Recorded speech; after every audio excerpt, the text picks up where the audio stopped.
నమస్కారం. అమరావతి న్యూస్ కి స్వాగతం. ఈనాటి వార్తా విశేషాలు.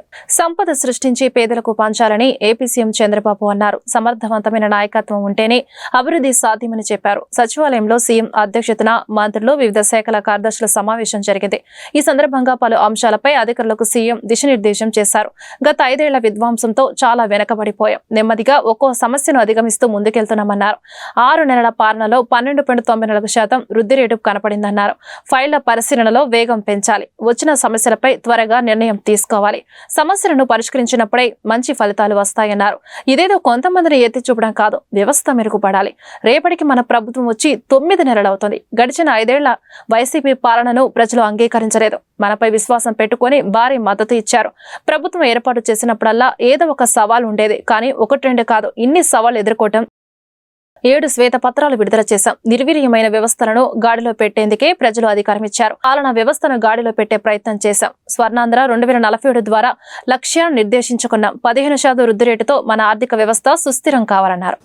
షార్ట్ టర్మ్ లో ఏం చేయాలో అవన్నీ కూడా సెట్ చేసి లాంగ్ టర్మ్ 2047 స్వర్ణ ఆంధ్రప్రదేశ్ కూడా డాక్యుమెంట్ తయారు చేశాం. మీ అందరి భాగస్వామ్యంతో Viksit Bharat government of India తయారు చేశారు. మనం స్వర్ణ ఆంధ్రప్రదేశ్ తయారు చేశాం. వికసిత్ భారత్లో చాలా స్పష్టంగా ఏమేం చేయబోతాం వాళ్ళు చెప్పారు. మనం స్వర్ణ ఆంధ్రప్రదేశ్లో మనం క్లారిటీ ఇచ్చాం. అయితే ఇక్కడ మనందరం గుర్తుపెట్టుకోవాల్సింది, ఈ రిసోర్స్ అని మొబిలైజ్ చేసి 15% మన ఎకానమీ సస్టైన్ కావాలి అంటే, తిరిగి చేసిన డెట్ రీపే చేసి మళ్ళీ మనం ముందుకు పోవాలంటే 15% గ్రోత్ రేట్ ఉండాల్సిన అవసరం ఉంది. CAGR 15% గ్రోత్ ఉంటే ఎంత డిఫరెన్స్ ఉందో ఫైనాన్స్ డిపార్ట్మెంట్, ప్లానింగ్ డిపార్ట్మెంట్ ఒకసారి ఎక్స్ప్లెయిన్ చేస్తారు. ఫర్ ది లాస్ట్ 30 years సమర్థవంతమైన నాయకత్వం ఉండి కంటిన్యూగా గవర్నమెంట్ కంటిన్యూ అయితే CAGR ఎంత డిఫరెన్స్ వస్తుందో ఒకసారి మీరు చూస్తే, same policies for the country, same bureaucracy, same resources, but difference is 4 times 5 times. అంటే CAGRలో ఎంత డ్రాస్టిక్ చేంజ్ వస్తుందో ఒక స్లైడ్ మీరు చూస్తే నేను చూపించాను. ఢిల్లీ ఎలక్షన్స్ వచ్చిన తర్వాత, ఆ రిజల్ట్స్ వచ్చిన తర్వాత చూపిస్తే గుజరాత్ has grown 15 times. అదే west Bengal has grown 4 times. 95, 2024. అంటే గుజరాత్ కంటే వెస్ట్ బెంగాల్లో మెరుగైన రిసోర్సెస్ ఉన్నాయి.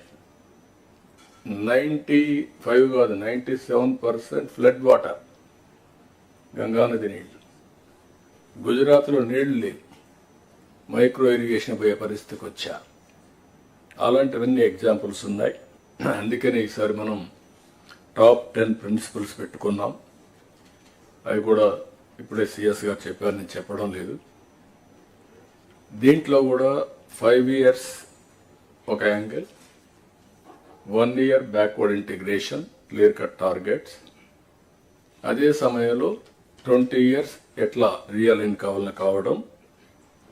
ఇందులో కూడా చూస్తే టెక్నాలజీ కూడా బాగా ఎఫెక్టివ్గా ఉపయోగించుకొని రాష్ట్రంలో ఉండే ప్రతి ఒక్క వ్యక్తికి భద్రత ఇవ్వాల్సిన బాధ్యత మనకుంది. దాని మీదనే మన పెన్షన్ కానీ ఏ కార్యక్రమం కానీ ఆలోచిస్తున్నాం.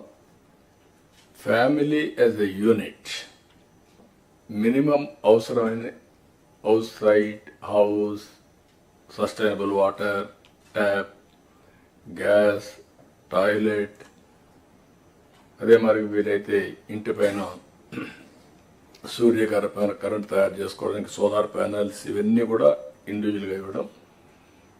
గ్రామంలో కూడా మనందరం కూడా ఆలోచించుకొని స్ట్రీట్ లైట్, రోడ్, డ్రైనేజ్, అదే మరిగా ఏదైతే garbage collection, circular economy integrate చేయడం, అల్టిమేట్గా wealthy, happy and healthy society create చేయడం మన ఆబ్జెక్టివ్గా మనం ముందుకు పోతున్నాం ఉంటాయి. అయితే ఇక్కడ దీర్ఘకాలంలో మాట్లాడుతూ షార్ట్ టర్మ్లో మనం మర్చిపోతే కష్టం. ఈ ఇయర్ నుంచి మీరు ఆలోచించాల్సింది, ఈ ఇయర్ మీరు ఏం చేయబోతున్నారు. 1 ఇయర్, ఫస్ట్ ఇయర్లో ఒక 2-3 నెలలు లేకపోయినా ఫస్ట్ ఇయర్ వీఆర్ కంప్లీటింగ్. అక్కడి నుంచి 25-26 మన బడ్జెట్ ఒక వినూత్నంగా ఉండాల్సిన అవసరం ఉంది. ప్రజల ఆస్పిరేషన్స్ని ఫుల్ఫిల్ చేసే విధంగా ఎవ్రీ డిపార్ట్మెంట్ మీరు ఆలోచించాలి. అక్కడి నుంచి కూడా, ఎందుకంటే కొన్ని ప్రాంతాలే అభివృద్ధి అయ్యి మిగిలిన ప్రాంతాలు అభివృద్ధి కాకపోతే అది కూడా కరెక్ట్ కాదు. దాన్ని కూడా ఏం చేయాలో చేయడం. నా దగ్గర నుంచి లాస్ట్ మైల్లో ఉండే పొలిటికల్ ఫంక్షనే పనిచేయాలి. చీఫ్ సెక్రటరీ నుంచి గ్రామ సచివాలయం నుండే ఉద్యోగి వరకు పనిచేసే పరిస్థితి రావాలి. అందరం కూడా సమిష్టిగా పనిచేసి షార్ట్ టర్మ్లో ప్రజలకు హ్యాపీగా ఉండే విధంగా ఏమేం చేయగలుగుతాం చేయడం. ఈ రోజు మీద ప్రతి ఒక్కరిలో ఒక సాటిస్ఫాక్షన్ ఉండాలి. రేపటి మీద ఒక భరోసా, మళ్ళా భవిష్యత్తు బాగుంటుందని ఒక ఆశ ఉండాలి. ఈ 2 ఉంటే తప్ప సాధ్యం కాదు. అల్టిమేట్గా తెలుగు జాతి అనేది ప్రపంచంలో నెంబర్ 1 చేయాలని నా సంకల్పం. నేను ఇక్కడుండే అందరిని కూడా కోరుతున్నా, అది ఎన్డీఏ సంకల్పం. నేను కానీ, మిత్రుడు పవన్ కళ్యాణ్ కానీ, అదే మరిగా మిగిలిన బీజేపీ కానీ అందరం కూడా అదే ఆలోచిస్తున్నాం. అందుకని మీరు చూస్తే ఇండియన్ పాలిటిక్స్లో కూడా పెను మార్పులు వచ్చాయి. మాటలు చెప్పే వాళ్ళందరూ చరిత్రలో కనుమరుగైపోయే పరిస్థితికి వచ్చారు. ఎవరైతే యాక్షన్లో చూపిస్తున్నారో వాళ్ళు సర్వే అయ్యే పరిస్థితికి వచ్చారు. రాబోయే రోజుల్లో ఇంకా కూడా దీనికి మీరు చూడబోతారు. ప్రజల్లో అవేర్నెస్ పెరుగుతుంది. పెరిగినప్పుడు పర్ఫార్మెన్స్ ఇది క్రైటీరియా. ఎవరైతే పర్ఫామ్ చేస్తామో వాళ్ళకు మనుగడ ఉంటుంది. కానీ ఇక్కడుండే ఆఫీసర్స్ కూడా నేను కోరుతున్నా, మనందరిపైన ఒక హిస్టారికల్ రెస్పాన్సిబిలిటీ ఉంది. మీరు ఆఫీసర్స్గా, మేము పొలిటికల్గా, మేము 5 ఏళ్ళకి ఒకసారి మళ్ళీ మేము మ్యాండేట్ తీసుకున్నా. ఇక్కడుండే ఆఫీసర్స్ పైన ఒక బాధ్యత ఉంది. One of the best service. Swarnandhra 2047కు సంబంధించి అన్ని శాఖల పనితీరు మెరుగుపరచాల్సిన సీఎం చంద్రబాబు ఆదేశించినట్లు మంత్రి కొలుసు పార్థసారథి తెలిపారు. సచివాలయంలో సీఎం అధ్యక్షతన మంత్రులు, వివిధ శాఖల కార్యదర్శుల సమావేశం జరిగింది. ఈ సమావేశానికి సంబంధించిన వివరాలను మంత్రి మీడియాకు వెల్లడించారు. ప్రజల పట్ల ప్రజాప్రతినిధులు దురుసు ప్రవర్తనతో ఉండకూడదని, ఫిర్యాదుల వ్యవస్థ పనితీరు కూడా మెరుగుపడాలని సీఎం సూచించినట్లు చెప్పారు. మున్సిపల్, హోం రెవెన్యూలో సమస్యలు ఎక్కువగా వస్తున్నాయని, పింఛన్ల పంపిణీ, అన్న క్యాంటీన్లు, ధాన్యం కొనుగోలుపై ప్రత్యేక దృష్టి పెట్టాలని సీఎం సూచించారు. మనమిత్ర వాట్సాప్ సేవలను మరింత విస్తృతం చేయాలన్నారు. భవిష్యత్తులో అన్ని శాఖల సేవలు వాట్సాప్ ద్వారా అందించే యోచన చేయాలని సూచించారు. 2047 నాటికి ఆంధ్రప్రదేశ్ జిఎస్టిబి $2.4 ట్రిలియన్ ఆర్థిక వ్యవస్థగా మార్చాలని, తలసరి ఆదాయం $42,000 పెంచాలని లక్ష్యం. 25-26 బడ్జెట్ని అభివృద్ధికి దోహదపడేలా రూపొందించాలని చెప్పేసి సూచించడం జరిగిందని చెప్పేసి మనం చేస్తాను. ఎందుకంటే 25-26 బడ్జెట్ తయారు కాబోతా ఉంది. కేంద్ర ప్రభుత్వం నుంచి ఎంత ఎక్కువగా మనం నిధులు రాబట్టుకోగలిగితే అంత బాగుంటుంది. కేంద్ర ప్రభుత్వం దగ్గర మిగిలిపోయిన నిధులు కూడా ఉండే అవకాశం ఉంటుంది. కాబట్టి వాటన్నిటిని అందిపుచ్చుకోవటానికి మంత్రులు కానివ్వండి, సెక్రటరీస్ కానివ్వండి కృషి చేయాలని చెప్పేసి కూడా చాలా స్పష్టంగా చెప్పడం జరిగిందని చెప్పేసి మనం చేస్తాం. మరి తెలంగాణతో పోలిస్తే జిఎస్డిపిలో 87,000 కోట్ల లోటు ఉందని, కొనుగోలు శక్తిని పెంచాలని పేర్కొన్నారు. జిఎస్డిపి లక్ష్యాన్ని చేరుకోవడానికి వ్యూహాత్మక విధానం అవసరమని చెప్పేసి కూడా ముఖ్యమంత్రి గారు చర్చలో అభిప్రాయపడ్డారని చెప్పేసి కూడా ఈ సందర్భంగా నేను తెలియజేస్తాను. మరి వీటన్నిటిని సాధించడానికి ఏదైతే స్వర్ణాంధ్ర 2047 విజన్ ఉందో దాన్ని సాధించడం కోసం రాష్ట్ర స్థాయిలో విజన్ మానిటరింగ్ యూనిట్ ఏర్పాటు చేసి జిల్లాల ద్వారా నియోజకవర్గ స్థాయిలో ప్రణాళికలు రూపొందించాలని చెప్పేసి చర్చించడం జరిగిందని చెప్పేసి మనం చేస్తాను. జిఎస్డిపి వృద్ధికి దోహదపడే ప్రాజెక్టులు గుర్తించి వాటిని ప్రత్యేక పోర్టల్ ద్వారా ట్రాక్ చేయడానికి కూడా మరి ఆలోచించాలని చెప్పేసి కూడా మరి సందర్భంగా చర్చించడం జరిగిందని చెప్పేసి మనం చేస్తాను. అదేవిధంగా ఫిర్యాదుల పరిష్కార వ్యవస్థ పనితీరుపై మరి ముఖ్యమంత్రి గారు చాలా క్రిటికల్గా కూడా సమీక్షించడం జరిగింది. ముఖ్యంగా revenue, home, Panchayati Raj, civil supplies విభాగాల్లో ఎక్కువగా సమస్యలు ఉన్నట్లు గుర్తించడం జరిగింది. దీంట్లో కొన్ని లీగల్గా ఉన్నా కూడా రిపీటెడ్గా కొన్ని సమస్యలు ఎక్కువ వస్తూ ఉన్నాయి. అంటే ఎక్కువగా ఉన్నాయని కాదు, కానీ ఇది ప్రజా సంబంధమైన డిపార్ట్మెంట్స్ కాబట్టి దీంట్లో ఎక్కువగా వస్తూ ఉన్నాయి. వాళ్ళు ఎక్కువ ఫిర్యాదులు కూడా పరిష్కరించడం జరిగింది. కాకపోతే గత 5 సంవత్సరాల్లో ఇటువంటి సమస్యలకి పరిష్కారం లభించలేదు కాబట్టి ఎక్కువగా రావటం జరుగుతుంది. వాటన్నిటిని కూడా మరి బాధ్యతగా వైసీపీ హయాంలో ఆంధ్రప్రదేశ్లో జరిగిన లిక్కర్ స్కామ్ పై విచారణ జరపాలని Anakapalli BJP MP CM Ramesh demand చేశారు. మద్యం అంశంపై లోక్సభ 0 అవర్లో సీఎం రమేష్ ప్రస్తావించారు. వైసీపీ హయాంలో ఢిల్లీని మించిన లిక్కర్ స్కామ్ జరిగిందని ఆరోపించారు. ఢిల్లీ లిక్కర్ స్కామ్ తో పోలిస్తే జగన్ స్కామ్ 10 రెట్లు పెద్దదన్నారు. 2019-24 మధ్య ఏపీలో మద్యం విధానం మార్చారు. మద్యాన్ని ప్రైవేటు షాపుల నుంచి ప్రభుత్వ దుకాణాలకు అప్పగించారు. 5 ఏళ్లలో 1,00,000 కోట్లకు పైగా మద్యం అమ్మకాలు జరిగాయి.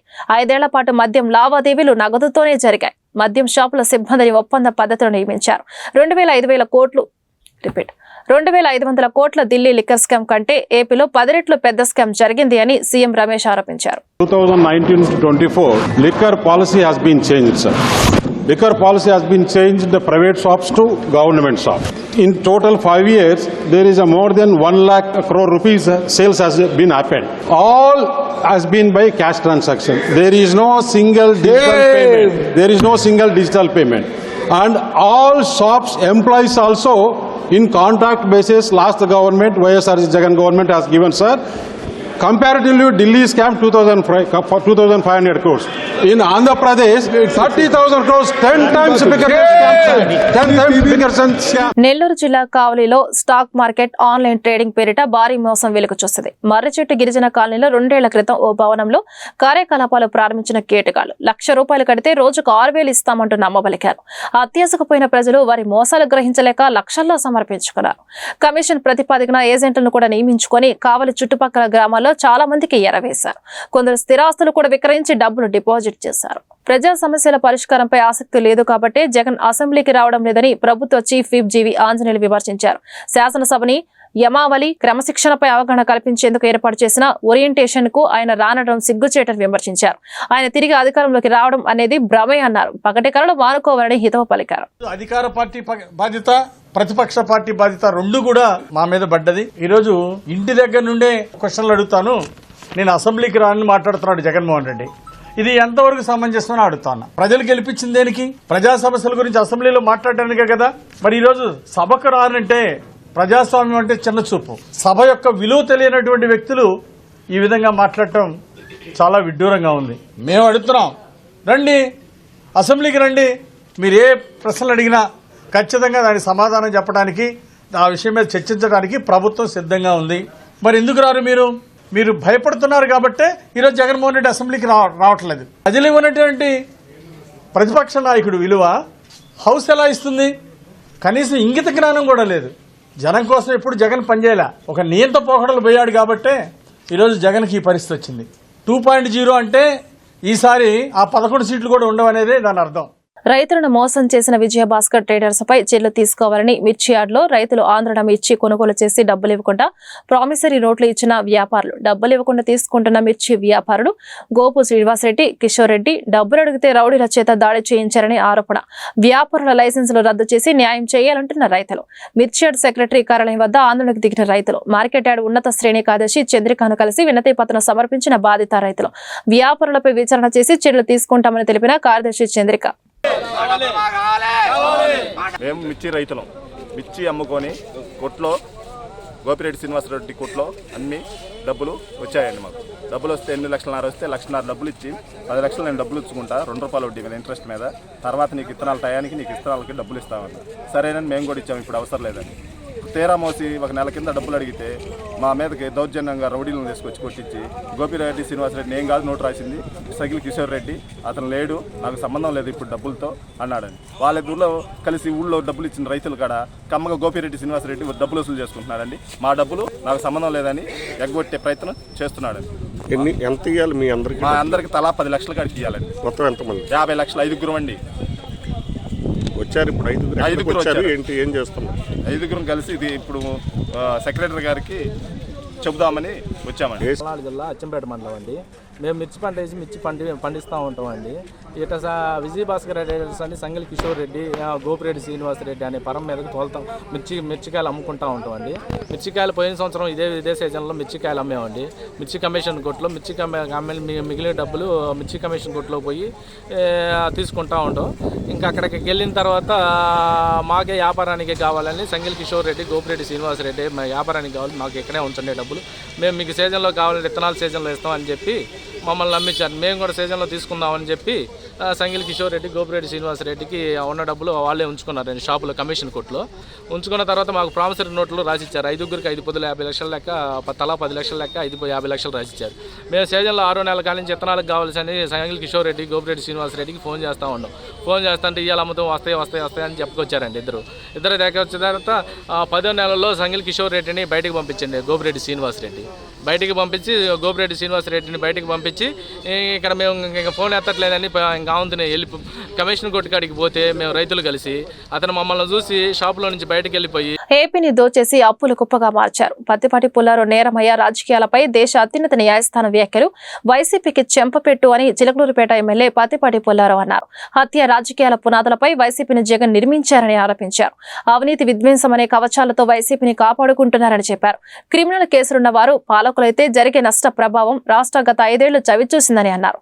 హత్యలు చేసి దర్జాగా పాలన సాగించి తమ తప్పులు కప్పిపుచ్చుకునేందుకు నిసిగ్గుగా ఎదుటి వారిపై బురద జల్లారని మండిపడ్డారు. అబద్ధాలు మోసాలతో ప్రజల్ని వంచించి రాష్ట్రాన్ని దోచేసి అప్పులు కుప్పగా మార్చారని ధ్వజమెత్తారు. సమాజంలో ఉండటానికే పనికిరాని వారిని ఆందోళన ఎక్కిస్తే ఎలాంటి పరిణామాలు ఎదుర్కోవాల్సి వస్తుందో ఇప్పటికైనా ప్రజలు గ్రహించాలని పత్తిపాటి పుల్లారావు తెలిపారు. స్కూళ్లలో మధ్యాహ్న భోజనం నాసిరకంగా మారింది. ఆ భోజనం చేయలేక చిన్నపిల్లలు అల్లాడిపోతున్నారని వైఎస్ఆర్సీపీ విద్యార్థి విభాగ స్టేట్ వర్కింగ్ ప్రెసిడెంట్ రవిచంద్ర అన్నారు. మంగళవారం ఆయన మీడియా సమావేశంలో మాట్లాడుతూ పిల్లలకు సరైన భోజనం కూడా పెట్టలేని మంత్రి లోకేష్ పదవికి రాజీనామా చేయాలంటూ ఆయన డిమాండ్ చేశారు. లోకేష్ విద్యాశాఖని పూర్తిగా గాలికి వదిలేశారని, మిగతా శాఖల్లో వేలు పెట్టి షాడో సీఎంగా లోకేష్ వివరిస్తున్నారంటూ దుయ్యబట్టారు. నిధులు ఇవ్వకుండా మంచి భోజనం పెట్టకుండా విద్యాశాఖ అధికారులు ఏం చేస్తున్నారు? ప్రభుత్వ చర్యల కారణంగా సగం మంది పిల్లలు కూడా స్కూళ్లలో భోజనం చేయడం లేదు. చిన్న పిల్లలు పురుగులు అన్నం తినలేక బాధపడుతున్నారు. మధ్యాహ్న భోజన పథకానికి డొక్కా సీతమ్మ పేరు పెట్టినంత తేలిగ్గా మంచి భోజనం మాత్రం పెట్టడం లేదు. సుమారు 45,000 ప్రభుత్వ పాఠశాలలో మధ్యాహ్న భోజన పథకాన్ని నిర్వహిస్తుంది. సుమారు 40 లక్షల మంది విద్యార్థులు మధ్యాహ్న భోజన పథకాన్ని ప్రతి స్కూల్లో తింటున్న పరిస్థితి ఉంది. కానీ కూటమి ప్రభుత్వం ఏర్పాటైన 8 నెలల కాలంలో మధ్యాహ్న భోజన పథకాన్ని అత్యంత నాసిరకంగా నిర్వహిస్తూ ఉన్నారు. ఉడకని అన్నము, నాణ్యత లేని భోజనము, పురుగుల అన్నంతో విద్యార్థులు తినలేక చాలా ఇబ్బందులు గురవుతున్నా కానీ ఈ ప్రభుత్వం దాని మీద ఏమాత్రం దృష్టి పెట్టడం లేదు. కూటమి ప్రభుత్వం అధికారం చేపట్టిన తర్వాత గోరుముద్ద మధ్యాహ్న భోజన పథకాన్ని పేరు మార్చి డొక్కా సీతమ్మ మధ్యాహ్న భోజన పథకం అనే పేరు మార్చారు. పేరు మార్చిన దాని మీద ఉన్నంత ఇంట్రెస్ట్ ఈరోజు మధ్యాహ్న భోజన పథకాన్ని నిర్వహించడంలో ఈ ప్రభుత్వానికి చిత్తశుద్ధి లేదు. విద్యార్థులు ప్రభుత్వ పాఠశాలలో చాలా తీవ్రంగా, ముఖ్యంగా ప్రాథమిక పాఠశాలలో చదువుతున్న విద్యార్థులు, చిన్న పిల్లలు ఈ భోజనం తినలేక చాలా ఇబ్బందులు గురవుతా ఉన్నారు. పురుగుల అన్నంతో విద్యార్థులు తినలేక అన్నాన్ని బయటపడేస్తున్న దుస్థితి ఈరోజు ప్రభుత్వ పాఠశాలలో నెలకొని ఉంది. ప్రభుత్వం, ఈ కూటమి ప్రభుత్వం, పవన్ కళ్యాణ్ గారు ఉప ముఖ్యమంత్రి అయిన తర్వాత డొక్కా సీతమ్మ గారి పేరుతోటి, ఆమె అందరి ఆకలి బాధలు తీర్చిందనే పేరుతోటి డొక్కా సీతమ్మ పేరు పెట్టారు. కానీ పేరు పెట్టినంత ఇంట్రెస్ట్, ఈరోజు పేరు మీద ఉన్నంత ప్రేమ ఈరోజు విద్యార్థులకి నాణ్యతతో భోజనం అందించాలనే ప్రేమ, అభిమానం ఈ ప్రభుత్వానికి లేదు. అయ్యా ఉప ముఖ్యమంత్రి గారు, విద్యాశాఖ మంత్రి నారా లోకేష్ గారు, మీకు ఏమాత్రం చిత్తశుద్ధి లేదనేది ఈ 8 నెలల కాలంలో విద్యార్థులకు అర్థమైపోయింది. మీరు పెడుతున్న మధ్యాహ్న భోజన పథకం ఈరోజు తినలేక సుమారు 50% మంది విద్యార్థులు ఈ భోజనాన్ని తినలేని ఒక దుస్థితిలోకి ఈరోజు ప్రభుత్వం ఉన్నదంటే ఎంత దారుణంగా ఈరోజు మధ్యాహ్న భోజన పథకాన్ని మీరు నిర్వహిస్తున్నారో మాకు అర్థమవుతా ఉంది. ఈరోజు ప్రభుత్వ పాఠశాలలో చదువుతున్న విద్యార్థులకి మధ్యాహ్న భోజన పథకాన్ని పరిశీలిస్తే ఎంత దారుణంగా విద్యార్థులు తినలేక ఇంటి దగ్గర నుంచి లంచ్ బాక్సులు తెచ్చుకుంటున్న దుస్థితి ఈ రాష్ట్రంలో ఉంది. గతంలో జగన్మోహన్ రెడ్డి గారి 5 ఏళ్ల పాలనలో మధ్యాహ్న భోజన పథకం మీద చాలా ఇంట్రెస్ట్ పెట్టారు. జగనన్న గోరుముద్దగా దాన్ని పేరు పెట్టుకొని విద్యార్థులకి చాలా నాణ్యతమైన భోజనాన్ని అందించారు. ఏ రోజు ఏ వారం ఏమి భోజనం పెట్టాలో విద్యార్థులకు ఒక మెనూ చార్టును రూపొందించి సోమవారం నుంచి శనివారం వరకు విద్యార్థులకు అందిస్తున్న భోజనం, దాని మీద ఏ రోజు ఏం పెట్టాలో వారానికి ప్రతిరోజు కోడిగుడ్డు పెట్టాలి, రాగి జావా, చిక్కి ఇలా పెట్టాలి అని జగన్మోహన్ రెడ్డి గారి పాలనలో 5 ఏళ్ల కాలంలో బ్రహ్మాండంగా దాన్ని నాణ్యతతోటి అందించారు. దీన్ని మానిటరింగ్ చేయడానికి కమాండ్ కంట్రోల్ సెంటర్ ని పాఠశాల విద్యాశాఖ కమిషనరేట్ లో ఏర్పాటు చేసి గిరిజన హక్కుల పరిరక్షణకు కట్టుబడి ఉన్నామని ఆంధ్రప్రదేశ్ ముఖ్యమంత్రి నారా చంద్రబాబు నాయుడు తెలిపారు. 1/70 చట్టం తొలగించే ఉద్దేశం లేదని స్పష్టం చేశారు. గిరిజన జాతుల అస్తిత్వాన్ని కాపాడుకోవడం అంటే భారతీయ సంస్కృతిని కాపాడుకోవడమేనని తాము బలంగా నమ్ముతున్నామని చెప్పారు. అందుకే వారి విద్య, వైద్యం, జీవన ప్రమాణాలను మెరుగుపరచడానికి తాము నిరంతరం పనిచేస్తున్నామని అన్నారు. ఈ మేరకు సోషల్ మాధ్యమం ఎక్స్ వేదికగా సీఎం చంద్రబాబు స్పందించారు. గిరిజనుల సంక్షేమం, అభివృద్ధి కోసం ప్రత్యేక కార్యక్రమాలు అందించామని గుర్తు చేశారు.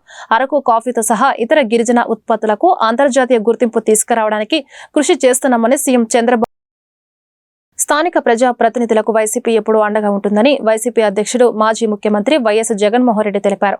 మంగళవారం తాడేపల్లిలోని పార్టీ కేంద్ర కార్యాలయంలో వైసీపీ పంచాయతీరాజ్ విభాగ డైరీ 2025ని ఆయన ఆవిష్కరించారు. మన హయాంలో గ్రామ స్వరాజ్య స్థాపనకు అనేక చర్యలు తీసుకున్నాం. స్థానిక సంస్థల బలోపేతానికి ఎంతో కృషి చేశాం. ఆర్థికంగా వాటిని ముందుకు తీసుకెళ్లేందుకు చర్యలు చేపట్టామని పేర్కొన్నారు.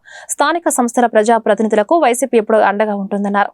ఈ కార్యక్రమంలో వైసీపీ పంచాయతీరాజ్ విభాగం రాష్ట్ర అధ్యక్షులు వెన్నపూస రవీంద్రారెడ్డి, సీనియర్ నేతలు పేర్ని నాని, చెవిరెడ్డి భాస్కర్ రెడ్డి, మల్లాది విష్ణు, గడికోట శ్రీకాంత్ రెడ్డి, మజ్జి శ్రీనివాసరావు తదితరులు పాల్గొన్నారు. జగన్ ప్రభుత్వం మద్యం డిపోలను తాకట్టు పెట్టి తెచ్చిన అప్పుల్లో 12,000 కోట్లు చెల్లింపులు చేశామని, మరో 13,000 కోట్లు ఎక్సైజ్ శాఖ మంత్రి కొల్లు రవీంద్ర తెలిపారు. వైసీపీ హయాంలో పెద్ద ఎత్తున మద్యం అక్రమాలు జరిగాయి.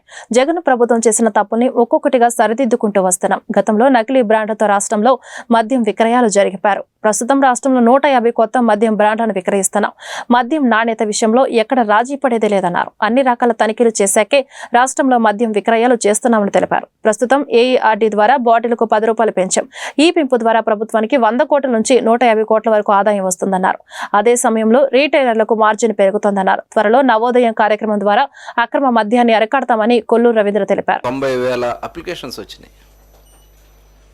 రాష్ట్రంలో ఉన్నటువంటి దాదాపు 3,400 షాపులకి దగ్గర 90,000 అప్లికేషన్తో 1,800 కోట్ల రూపాయలు ప్రభుత్వానికి ఆదాయం వచ్చింది. అదే కాకుండా చాలా ట్రాన్స్పరెంట్గా మేము ఎక్కడ కూడా ఎవరు ఇన్వాల్వ్మెంట్ లేకుండా జిల్లా కలెక్టర్ల సమక్షంలో, అందరు అధికారుల సమక్షంలో చాలా ట్రాన్స్పరెంట్గా కార్యక్రమాన్ని చేశాం. ఇవాళ ఏదైతే వాళ్ళు చేసినటువంటి కార్యక్రమాల వల్ల గత ప్రభుత్వంలో మద్యం రేట్లు విపరీతంగా పెంచుకోవడం కోసం, ఆదాయం వాళ్ళ సొంత ఆదాయాలు పెంచుకోవడం కోసం వాళ్ళు చేసినటువంటి రకరకాల ఎత్తుగడల్లో ఏఆర్ఈటీ అనే ఒక ట్యాక్స్ని, కొత్త ట్యాక్స్ని తీసుకొచ్చి ఇష్యూ ప్రైస్ కన్నా ఈ ఏఆర్ఈటీ వల్ల ఆ రోజున 60 రూపాయలు ఉన్న బాటిల్ని 200 రూపాయలు చేశారు. ఇవాళ మొత్తం అన్ని బ్రాండ్లు కూడా మేము పక్క రాష్ట్రాలతో ఈక్వల్గా ధరలు తీసుకొచ్చాం. అన్ని బ్రాండ్లు అవైలబుల్ చేశాం. గతంలో పనికిరాని చెత్త బ్రాండ్లే పెట్టి కేవలం అవి మాత్రమే షాపుల్లో ఉండేలాగా చేసి నాన్ డ్యూటీ పెయిడ్ లిక్కర్ విపరీతంగా వాళ్ళ సొంత మనుషులతో అమ్మించి ఈ కార్యక్రమాలని కూడా చేయటం జరిగింది. ఇప్పుడు ఏదైతే మనం ఇచ్చినటువంటి పాలసీలో రీటైల్ మార్జిన్, ఎవరైతే రీటైలర్స్ ఉంటారో వాళ్ళకి ఇవ్వాల్సినటువంటి మార్జిన్లో వాళ్ళకి 14% రీచ్ కావడం కోసం 14 to 15% రావాలనేది ఇష్యూ ప్రైస్ మీద తీసినప్పుడు వస్తుంది. ఈ ఏఆర్ఐటీ వల్ల ఎఫెక్ట్ అయ్యి ఆ పర్సంటేజ్ తగ్గడం వల్ల ఇవాళ బాటిల్కి 10 రూపాయలు,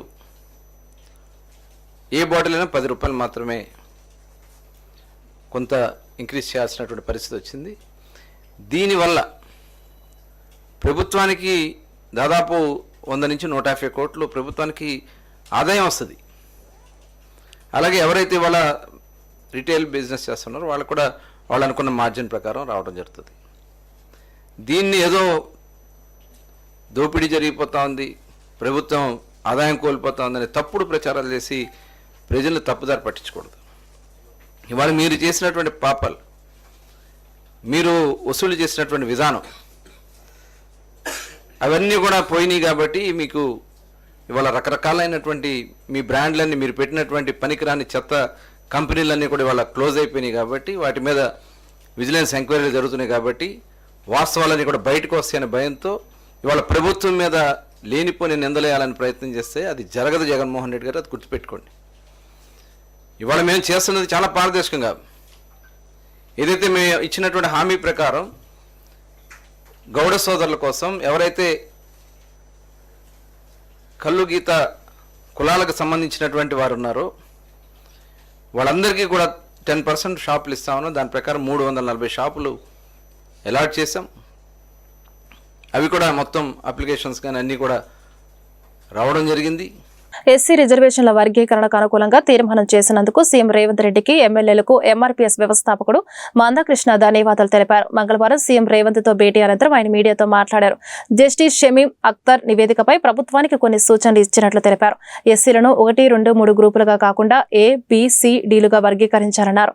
ఈ మేరకు సీఎంకు ఆయన విజ్ఞప్తి చేశారు. దశాబ్దాలుగా ఎస్సీ వర్గీకరణ కోసం జరుగుతున్న పోరాటానికి సుప్రీంకోర్టు తీర్పు తర్వాత వర్గీకరణ అంశాన్ని ముందుకు తీసుకెళ్లే దిశగా తెలంగాణ రాష్ట్ర ప్రభుత్వం సోదరులు రేవంత్ రెడ్డి గారి నాయకత్వంలో మొన్న 4వ తారీఖు నాడు గౌరవ షమీం అఖ్తర్ గారి కమిషన్ నివేదికను అనుసరించి ఎస్సీ రిజర్వేషన్ల వర్గీకరణకు అనుకూలంగా శాసన మండలిలోనూ శాసనసభలోనూ తీర్మానం చేయడం జరిగింది. సోదరులు రేవంత్ రెడ్డి గారు ఎంఆర్పిఎస్ ఉద్యమం ప్రారంభమైన ఒక దశాబ్దం తర్వాత దాదాపు ఒక 2 దశాబ్దాల నుంచి తను రాజకీయాల్లోకి రాకముందు జెడ్పీటీసీ కాకముందు నుంచే ఎంఆర్పిఎస్కు అండగా ఉన్న సోదరులు ఎన్నో సందర్భాల్లోనూ వర్గీకరణ ఉద్యమంలో భాగస్వామైన వ్యక్తి. సుప్రీంకోర్టు తీర్పు అనంతరం దేశంలో అందరికంటే ముందు శాసనసభలో వర్గీకరణకు అనుకూలంగా ముందుకు తీసుకెళ్తామని చెప్పి శాసనసభలో ప్రకటించడమే కాకుండా ఈరోజు షమీం అఖ్తర్ గారి నివేదికను ఆలస్యం చేయకుండా ఆమోదం తెలిపే విధంగా నిర్ణయాలు తీసుకోవడం జరిగింది. అందుకు మేము ధన్యవాదాలు చెప్తూనే శాసనసభలో తీర్మానం జరిగిన దాని ప్రకారం వర్గీకరణను స్వాగతిస్తున్నాం. అందుకు అనుగుణంగా ముఖ్యమంత్రిగా నిర్ణయాలు తీసుకున్నందుకు ఆయనకు ధన్యవాదాలు చెప్తున్నాం. కానీ కొన్ని లోపాలు రిజర్వేషన్ పర్సెంటేజ్ విషయంలో కానీ లేదా 1 గ్రూపు 2, 3 గ్రూపులకు సంబంధించిన విషయంలో ఒక్కొక్క కులం ఎందులో రావాలనే విషయంలో విద్య, ఉద్యోగ, సంక్షేమ, రాజకీయ రంగాల్లో అత్యంత వెనుకబడ్డ కులాలను ఎందులో చేర్చాలి, మధ్యస్థ కులాలను ఎందులో చేర్చాలి, బాగా డెవలప్ అయిన కులాలను ఎందులో చేర్చాలనే విషయంలో కొంత లోటుపాట్లు జరిగినట్టుగా మేము ఒక వినతిపత్రం ఇవ్వడానికి కూడా ప్రయత్నం ఇచ్చాం. దాన్ని సరిచేసుకోవడం ద్వారా పర్సెంటేజ్ విషయంలోనూ ఏ గ్రూప్లో ఎవరిని కలపాలనే విషయంలోనూ కొన్ని విజ్ఞప్తులు మేము చేయడం జరిగింది. లిఖితపూర్వకంగా కూడా ఇవ్వడం కూడా జరిగింది. అదే సమయంలో ఇక్కడ మేము మొదటి నుంచి ABCD వర్గీకరణ అనే డిమాండ్తో ముందుకు వచ్చేసాం. గతంలో ఉమ్మడి ఆంధ్రప్రదేశ్లో వర్గీకరణ జరిగినప్పుడు కూడా ABCDనే జరిగింది. బీసీలో ABCD వర్గీకరణ ఉన్నది. ఇంకా మైనార్టీలను కలిపి దాన్ని కూడా చేసిన సందర్భాలు కూడా ఉన్నాయి. అట్లనే గ్రూపులకు 1, 2, 3 అనేది కాకుండా ఖచ్చితంగా ABCD అనే దాని మీద 4 గ్రూపులు చేయాలని చెప్పి మేము కోరడం జరిగింది. ఈ వార్త ఇంతటితో సమాప్తం. నమస్కారం.